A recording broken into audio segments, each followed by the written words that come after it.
Welcome back guys to SCUR. Before we start on with the showcase video as usual today, I just wanted to give a huge thanks to everyone who's come over to the channel from Reddit, from JonneSir's post. My subscriber count has more than doubled in the space of about 6 hours, and I cannot be... I can't express how amazing I feel right now. I've never really had anything like this happen to me before. I guess the closest thing I can really describe it to is going viral. Reddit has done me good. I don't know how else to say it. The post that JonneSir actually put on Reddit now has, at this current time, 36,000 upvotes. And to think that that's 36,000 people who've seen my content and just thought, yeah, I like that, that's cool. That feels incredible. It feels absolutely amazing. So again, before we start this off, I just wanted to give a huge thank you to everyone who's come over. And again, welcome to the channel. I hope you enjoy my content. I hope you stick around to see some more of the things that I will release. As you can see, I do release videos quite often, every couple of days usually. I don't have any specific sort of schedule, but I usually release things to do with SCUR at least once a month, because I just generally quite like updating the pack. My analytics have gone completely out of control today. It's unreal. The subscriber count hasn't even updated yet, but just look at the views here. it's like nothing, whoop, and it's just gone up. Like, SCUR v3.2, which is where we introduced the emissive lighting, has gained 1,152 views in 6 hours. It's incredible. I don't know what's going on. It's just broken. Like, look at this. This is my audience figures. It's just broken. Like, data processing. Nice. It's fantastic. I don't know what's happened. I don't know why everything has suddenly just come out. Thank you all for allowing me to share all my content with you and actually enjoying it and endorsing it and telling me that you want to see more of it. It feels incredible. But yeah, I won't keep you guys any longer. I know that you're here to see the new content for SCUR and also to get the download link. So again, if you do want to just simply download the pack and see it all for yourself, it will be in the description as always. Otherwise, I will see you in game in a moment for all the new changes. Thank you so much, guys, and I hope this. I'm so fucking excited. Thank you so much for all your support, and I hope a lot of you stick around to see some more content coming very soon. So thanks, guys. Take care, and I will see you shortly. Bye-bye. Welcome back, guys, to SCUR v3.4. This is the 5th major update of version 3 of the pack, and today we're going to be focusing on a number of features such as villagers and a number of the usual small changes and bug fixes that we usually have in each pack, as well as few as some emissive features and some random features later on as well. But we'll get to those in just a moment. Another feature that I want to show you guys today is the recent discovery of random sounds. Amazing job if you watched the 2-hour live stream that I posted the other day. But in short, we basically discovered random sound pools, and I'll be getting to a few demonstrations of those later in the video as well. But first of all, I'm going to quickly tease a new feature which is coming in the next update of SGT, which is our toolbox villagers. And what this is going to do is spawn a giant wall of villagers with their profession tables, and also with a command block that will destroy the whole thing if we want to as well. So yeah, here we go. We have all of the villagers in the game. This is an update that I have been meaning to get round to for a very long time. When Minecraft 1.14 first came out and they added all these new different types of villager skins based on biome and new professions and everything else, I knew that they weren't up to scratch. I knew that I wanted to change them. I knew I wanted to update them and add little quirks and little features that were really unique to my resource pack and everything that comes with it. So here we have the villagers. I haven't actually changed that many. I've actually listed all the things I've changed down here. We have changed every single biome-based skin, but we've only changed a very few of the professions. So I can detail these a little bit more down here. First of all, we have the Plains Villager. He has the exact same skin as beforehand, so kind of the default nitwit villager skin that we had in version 1.13 and prior. So he has the quite simple, almost 2/3 tone coat, the brown coat, as you can see there, and also the same kind of like rigid lines on the head as well. And as with all these villagers, you will actually see there actually is some variation on their eye color and also their skin tone. So occasionally you'll see a villager with brown eyes, with hazel eyes, with green eyes, and very rarely with blue eyes as well. I don't think we have any green ones here, do we? Let's see if we've got any green ones. Is that green? That's green, isn't it? Yeah. So they're very, very light. They're very, very simple, which again is accurate to real life. But brown is the most common, I believe. And then hazel, green, and blue all actually reflect their chances of occurring in real life. So it's kind of like pseudo-realistic feature, I guess you could say. Anyway, I could ramble about the things I've changed with these guys all day, so I'll try and make sure the video isn't 40 minutes long. So we have the Plains Villager. He is just the basic old-school villager. We have the Swamp Villager, who is now more so green with these black gloves. The Swamp Villager originally had the green grass skirt and the purple kind of robe underneath. I've simply removed the purple from the entire color scheme, so the Swamp Villager is more swamp colored now. It's more green, so we have a very dull, unsaturated green and a slightly more saturated sort of grass skirt on the bottom there with the brown belt. The Desert Villager has been completely changed, and I absolutely love this texture. In fact, you can see I've actually gone ahead and converted it to a player skin as well, so I can actually have the same skin as this villager if I want to as well.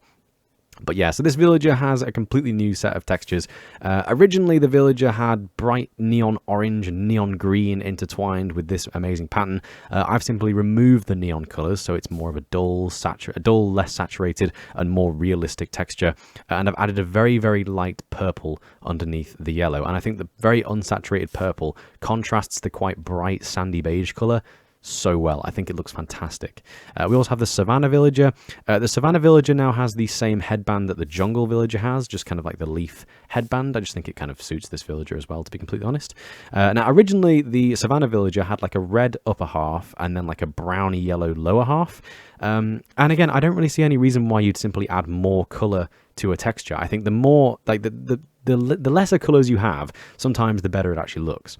So with the Savannah Villager, I've simply taken the color scheme of his top half and applied it completely to the bottom half. So now he has sort of like two red sections as opposed to the really nice red color and then a really bog standard basic color on the bottom. I've done the same thing with the Jungle Villager in that I've kind of decreased the amount of colors that we actually have here. So originally the Jungle Villager had like a browny green belt that had cocoa beans hanging off it. I've completely removed that. So now he just has this kind of brown undergarb and the yellow sort of like cheetah looking skin on his shoulders and on his knee there, as you can see. It's probably worth noting that these villagers are usually quite complex on the back as well. So you can see more of the kind of like cheetah design on that guy. This guy has sort of like a belt and a more wide kind of, I don't know what you'd even call this. A skirt? I don't know. It's a thing. We also have the Tiger Villager, who now has a little hat, just like the Snow Villager does. We'll get to him in a second. He's probably my favorite of all the new ones. Besides the Desert Villager. The Desert Villager is so beautiful. But the Tiger Villager is quite new as well. Honestly, this is probably the least changed one out of all of them, but now he can have the hat that the Snow Villager has, which is almost like a little Russian hat with the little earmuffs on the side there. I've no idea what those are actually called. I probably should have found out before the video, but there you go. The Tiger Villager now looks like he's more suited to cold weather, which is probably appropriate considering the environment of a taiga biome. And finally, the Snow Villager, who was originally very blue, and kind of like, so the Snow Villager's original texture is very blue and very white. As much as I understand this kind of goes along with the whole vibe of a cold biome, it also practically doesn't really make any sense, because people who live in very cold climates, such as, you know, the Antarctic, the Arctic itself, and kind of northern places in Canada, and I'm going to just say Eskimos. I'm not sure if you're allowed to say Eskimos anymore. People always say you have to say Inuits, so I'm really sorry if I offend anyone in saying Eskimos, but there you go.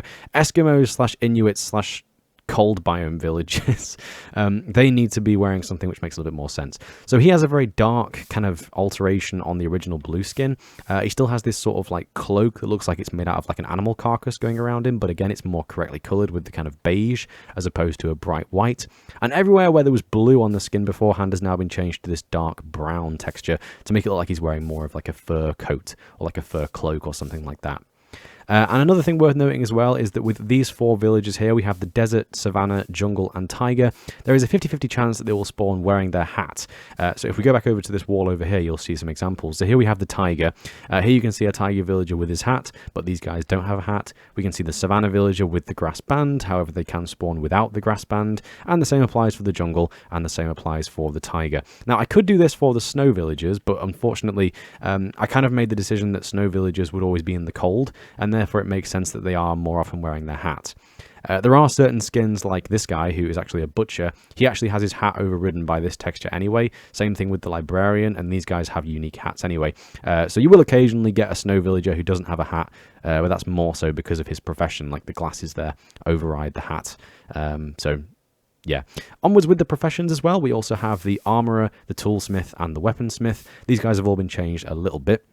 Originally, these guys all had the exact same coat. So this coat that you see on our armorer, they're also similar. The coat that you see here on this armorer with the brown and the silver and the black gloves, originally all three of these skins had the exact same coat.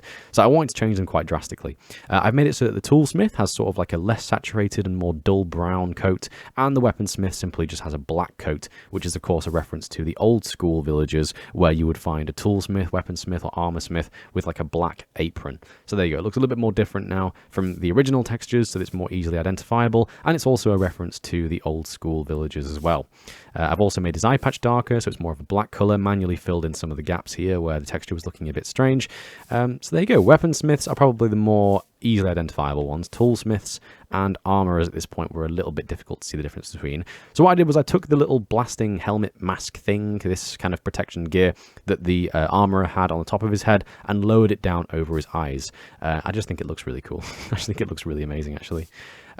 I see, with this skin, I get new ideas all the time, but I'm looking at this skin right now and I'm thinking to myself, I could very easily make it so that there's a 50-50 chance that he's either wearing the helmet or having it over his eyes. I could do it so that there would be both variations of that skin quite easily. So that is something that probably we'll do in version 3.5 or maybe later if I forget about it somehow. But there you go. You will be able to see the armorer has his little blasting mask over his face as opposed to on top of his head. We also have the Cartographer. Very simple change. I've simply changed the shading on the lens of his little eye patch thing. The Librarian obviously has this color of blue, and the Cartographer had a different shade of blue here for the little lens. So I've simply made it so the color that we have on the Librarian's glasses is the same color as on the lens for the Cartographer. So I'm kind of just getting at the fact that both these types of villagers go to the same optician. So yeah, villager optician needs to be a new profession in Minecraft 1.15. I'm making a petition for that today. Go to the description. You can sign the petition for villager opticians. We also have the Cleric. This is a very, very simple change. I've just made it so that the Cleric is more easily identifiable from the rest of the villagers by having it so that his hands also become purple.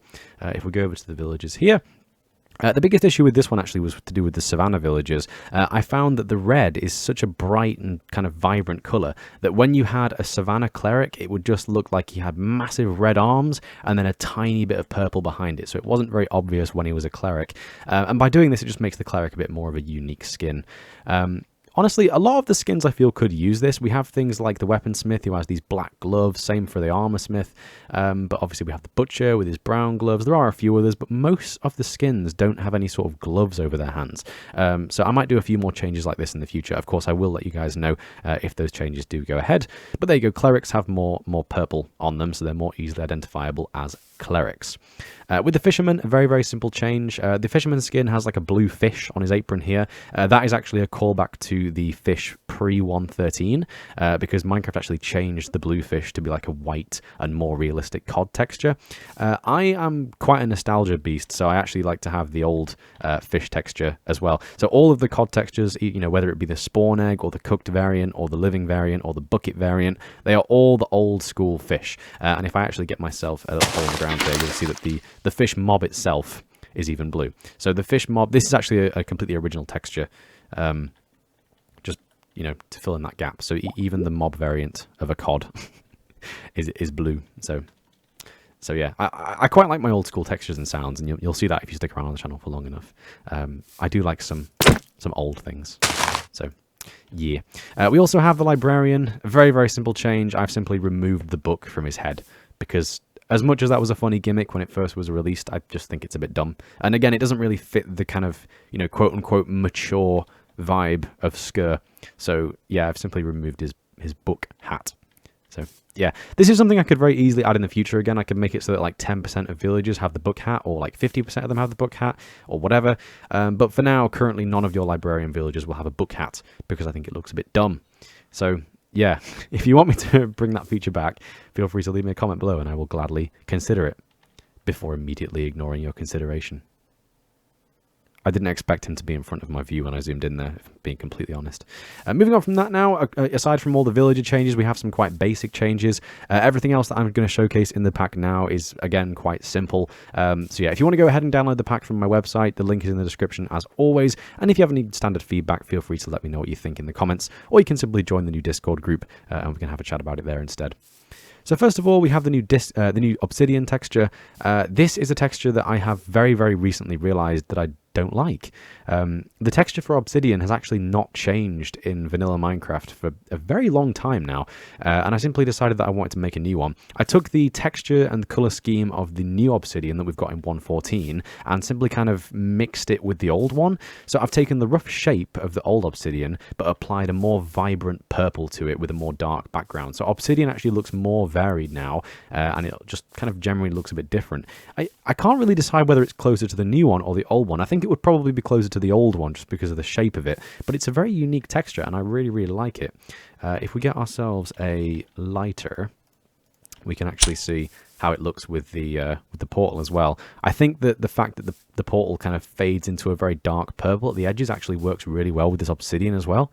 I just think it generally looks really good, to be honest. I really, really like this new texture. It has been a very long time since I've straight up just designed a new texture. You know, a lot of the stuff I do is to do with, like, you know, professions of villagers and mobs and emissive lighting and loads of different things with like CTM overlays. But actually just designing a texture, just a very, very simple texture, is something I haven't done in a long time. So it's nice to just do something basic for once and have it look really good and turn out really well. Onwards from that, we also have pumpkin and melon stems. Again, this is a simple bug fix. For some reason, when the pumpkin and melon stem were attached, as opposed to just being growth 8, they would actually get like an error box on the bottom. That was because this little diagonal bit that you can see at the bottom here wasn't being rendered correctly because there was an error in the block states code. But that's been fixed now. So if you want to have your pumpkin and melons not look retarded, they now work.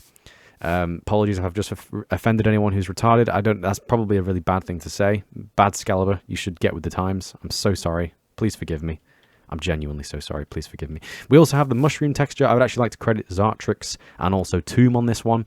This was part of the community outreach project. I've made a video to you guys showcasing the fact that I had absolutely no idea what I was doing with random block models when it came to the mushroom, because the mushroom already has a bunch of code and it's already kind of confusing. So it was difficult to fit in where things would go if it was going to be vanilla CTM as opposed to optifine tile-based CTM. It is now working finally. It was actually a lot more simple than I would expect. So thank you very much to Zartrix for the help with the code, and thank you very much to Toombe, who supplied a kind of template to use as well. So if you guys are watching, thank you very much for your input and support as always. And yeah, this feature is now vanilla thanks to you guys. So thank you very much for that one. Let me just do something very quickly. Skaliber, night vision. Okay, so this is a very dark tunnel, as you can see here, and I've kind of just spoiled it by realizing that we've had night vision the entire video. In a previous version of SCUR, anything before version 3.4, there was actually a feature which basically stated that, like, whenever you were in the overworld and it was very bright, so it was the middle of the day, if you had a night vision potion, it would sort of invert the brightness. So if it was the middle of the daytime and you drank a night vision potion, everything would become really, really dark, except light sources, like, for example, this Prismarine Lantern here. This would glow bright blue, and it was supposed to be a sort of like gimmick feature where you could easily identify light sources in the darkness, and it didn't really make any sense, and it was more annoying than anything else, especially when you use something like a conduit in water, because conduits actually give you a weak form of night vision, which does the exact same thing. So if you had a conduit effect in the daytime, your entire world would go dark, which was kind of annoying, so I've simply removed that, and this was my way of proving it. There you go. So we have night vision, we can see all the way to the end of that tunnel, but the world still looks normal, so there you go. Onwards from that, we have a small change to the saddle texture. In version 3.3, I made leather darker. I've simply changed the saddle to match that effect, because I've realized that in SGT, you actually craft a saddle with leather, so it makes sense that the texture would be transferred to the saddle as well. So saddles are now darker to reflect the change that I've made to leather, making leather a little bit more realistic. Onwards from that, we have the book and the book and quill. It's been a feature in Minecraft for quite a while that you can craft a book and quill with a book, a feather, and an ink sac. But it's kind of always, I don't know why it's always evaded me, but for some reason when you craft a book and quill, the actual book itself behind the feather became very red. I don't know why, but this is just a feature in vanilla Minecraft. I don't know why the book in the background would change color, so I've simply changed it once again. The book in the background of the book and quill is the same original brown book, and of course I have darkened it a little bit where the feather comes over the pages here, just so that you can see the feather, and the feather looks more pronounced, I guess. So So there you go. We also have new egg color textures. Again, this is an optifine colors.properties feature. So if you want to have this thing, you will have to have optifine installed. We have, first of all, the turtle egg, which has now been changed to be completely green. So it has a sort of a dark green from the shell and a lighter green also from the shell to represent the turtle. I tried doing dark green and beige for like the underbelly of the turtle, but it just looked kind of silly, so I wasn't going to bother with that. And now we also have the wolf texture for the egg. Now, wolves were originally sort of a beige and white, but I've changed them to be black and white. And the reason for that is because the default color for the wolf is now the husky. Some of you will know that we've had these 4 different textures for the wolf in the game for quite a while. And yes, the Swedish dog goes bjark. I love that meme so much. It's so good.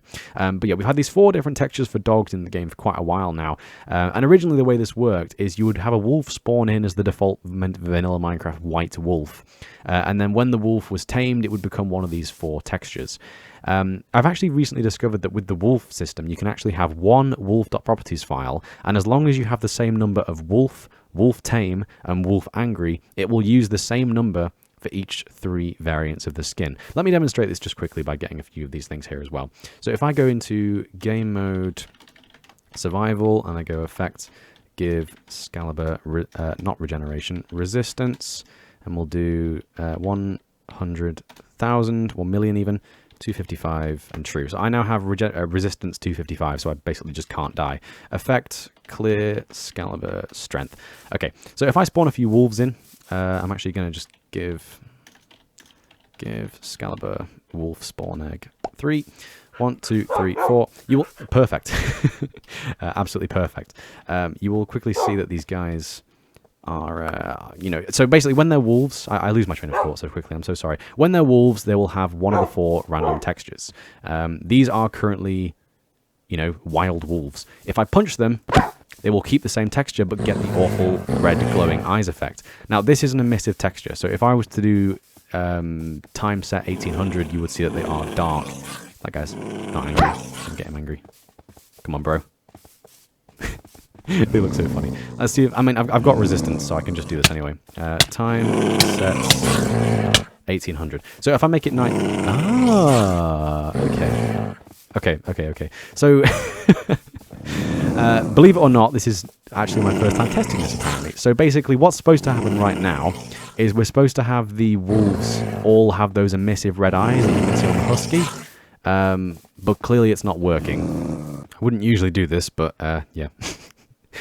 This is why we do testing, as you'll see in just a moment. So I've added the textures for all 4 of the other wolf variants now. So if I go back to game mode survival... Whoop. Perfect, there we go. So now all the eyes are working. Usually I would just change that after the video is finished, but I see no reason to do it now, so there you go. We have all 4 of the dog variants with their awful demonish red eyes, so yeah.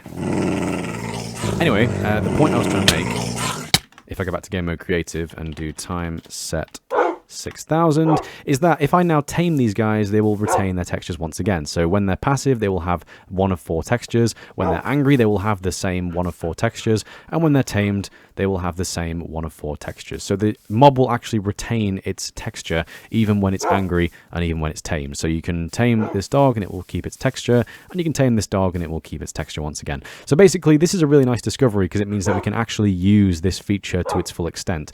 And basically, the rule is very simple. If you have 4 textures for wolf tame, 4 textures for wolf wild, and 4 textures for wolf angry, it will use the same number for each stage, which is a really, really nice way of doing things. Just make things easier.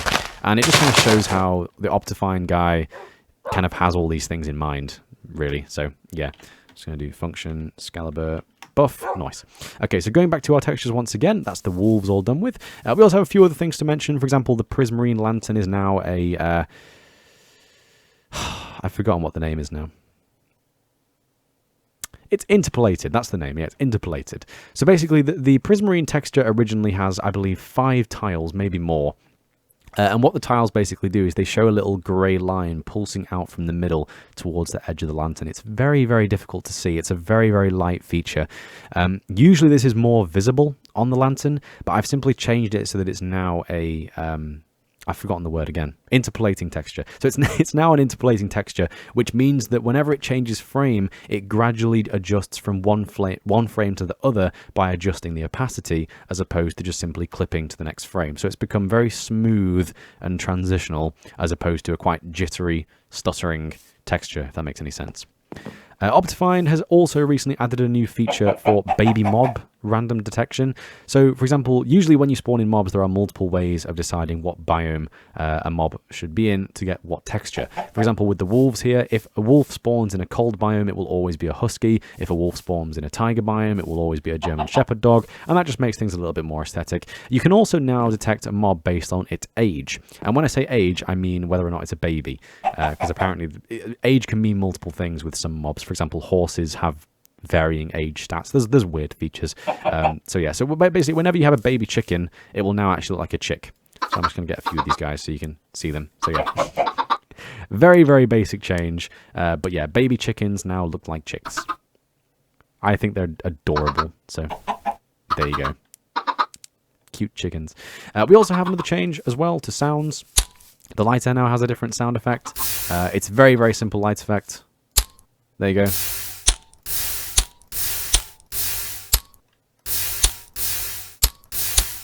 Very, very simple change. Just a very, very basic sound effect. All that sound really is it's the sound of a modern-day lighter, but very much slowed down and made to sound more gritty. So that when you actually use a lighter, it sounds like you're grinding two stones together. Just like that. So there you go. The light sounds different now. Now, the only other change that I have left to show you guys today is actually to the rain. This is the main feature that I was working on the other day with random sound generation.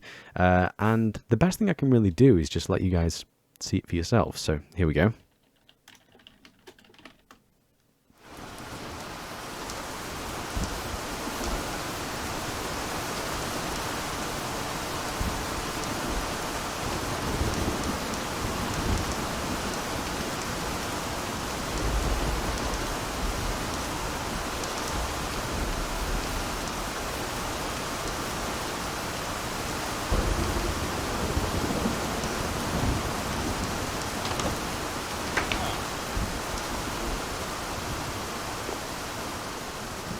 Gonna let the rain clear up a little bit. So basically what you just heard is my new way of generating completely random soundtracks.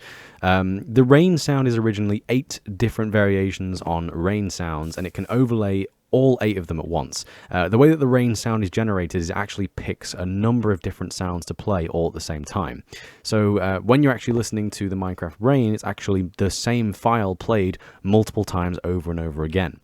Now, usually what this is just simply 8 variations on rain, but what I've done is I've figured out how to add weights to each of those pools and add even more sound effects to the list of sound effects that you would actually play from.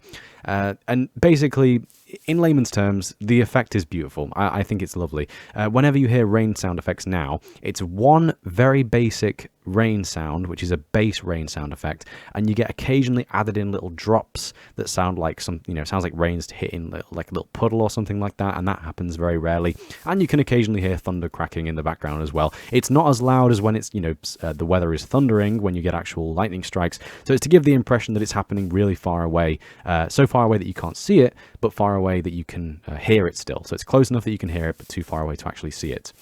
So I'm going to get that back on again now. Weather, rain. So yeah. What? You can stand in the compost? I never knew that. That's amazing. I did not know you could stand in compost. That's fantastic. Yeah. So basically, the rain sound effect is really nice now. It uses one very simple 5-second loop of a rain sound, but it also adds in the thunder cracking that you can hear in the background, and also the little pitter-patter that you can hear. And again, this is all completely randomly generated. It sounds like a really long loop of a rain sound, but it's actually all completely random, and I think it sounds absolutely fantastic. You may also notice as well that the world goes quite grey when it's raining. This is intentional. It's actually a light map. It turns out that with the optifine light maps, if I go high enough, by the way, you can't hear the rain sound effect anymore, because it's based on when it hits the ground. So if I'm too high up, you can't hear rain, which is a bit weird. Anyway, so yeah, with the light maps that Optifine allows you to have, you can actually change the light map based on the weather. So we have like world 0, which is the overworld, and then _rain _thunder. If I change the weather to thunder, you'll see that the world goes quite dark and quite orange. Admittedly, sometimes the transition is a bit messed up, so it's not actually happened just yet. There's one of our new thunder sounds. I think it actually hit right there from the looks of things. The light map is not updating. I will admit... it's very loud. I will admit sometimes the light maps are a bit strange. If I go back to weather rain and then go back to weather thunder, it might work now? No? Is it not going to work? Yeah, it'll snap in a moment. I don't know why. Sometimes it just doesn't work as you'd expect. But yeah. So yeah, as you probably heard then, the thunder effects have also been changed completely as well. So we now have new sounds for the thunder. And again, they're just supposed to be more realistic, and they're supposed to mimic real life, and just sound a lot more kind of like, you know, nice when you're walking around your world. If you hear thunder in the distance and it's kind of like long and echoey and quite sharp, it can give you a little fright, but then kind of sound quite nice afterwards. It generally just is nicer than the vanilla Minecraft sounds for lightning, I think. So I think it's a big improvement. I really want to show you how the world looks when it's lightning. I'm not sure what's going on here. Let me just... This is the loading screen for the pack, by the way. It's completely custom as well. If I reload now, it should show the new colours.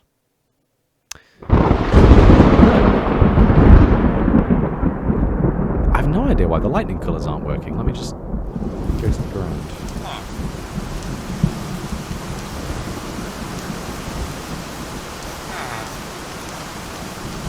But yeah, we can have a further demonstration of the rain sounds while we're here anyway.